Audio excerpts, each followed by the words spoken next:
8 to 12 people that meet once a month in an environment of total confidentiality to talk about the issues that they're facing in their life. The categories that they speak about deal with personal, which is me, my well-being, how am I doing, family and friends, obviously business, which is a big chunk of what they end up talking about. There are 5 basic principles that this stands on. The first principle is this notion of confidentiality. Anything that is said in the room must stay in the room forever. And you can't talk to anybody who is outside of the room about what was spoken in the room.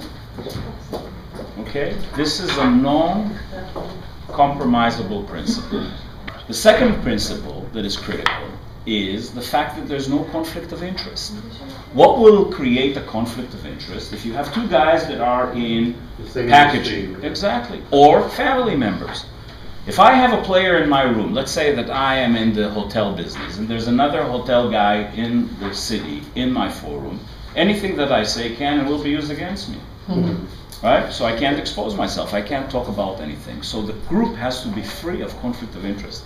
The group needs to have a common understanding of why they are there together. What is their shared vision? And they usually create a shared vision. They look 3 years ahead and they say, in 3 years from now, we're an amazing group. We really accomplished some phenomenal things. What does it look like? So one of the members of the group becomes the leader of the group. And you remember this because when we'll talk about the possibility for you to apply it in your organization, these groups are self-sufficient. They do not rely on external resource to stand alone. And every group has a leader that rotates anywhere between 12 to 18 months in being the leader of the group. You don't give people advice in the process. You don't tell them what to do because you don't know what's right for another person. The way that people contribute in this process is not by giving advice, but by sharing experiences. What does it mean to share an experience? Let me tell you what happened to me 7 years ago.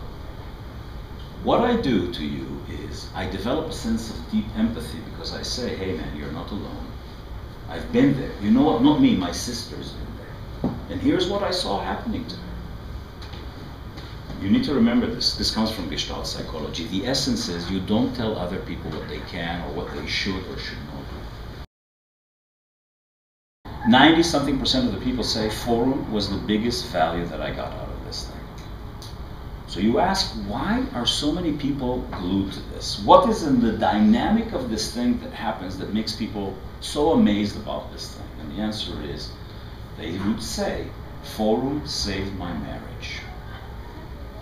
Forum saved my relationship with my kids. Forum saved my company. Why? When you have a peer group that speaks in an environment of total confidentiality, you come to the table and you put the issues that are the most troubling issues in your life. The conversation is never about superficial stuff. If I ask you in the street, how are you doing? The answer that you will give me cannot be the answer that you're going to give in your forum.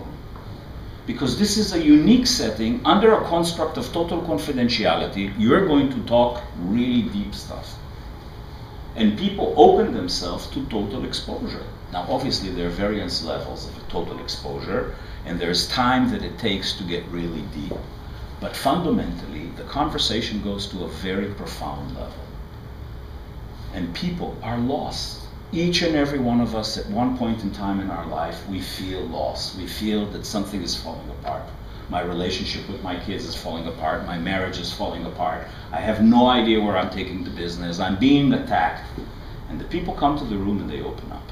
Now, the question is, how many people do you have in your life that you feel you can go to in a moment where you have deep distress?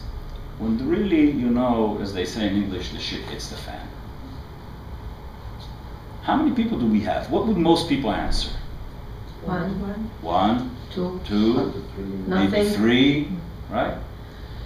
What is the essence in those relationships? These are people that you feel that if when you're in deep trouble, they will be there for you. You call and they come. Forum doubles and triples this number because by definition, the construct of the relationship is that we come together. And when we come together, we come to deal with the people who have serious issues right now, and we do some serious work with them. It is not a social group. It is not a fixed group. It's not a therapy group. It's a working group.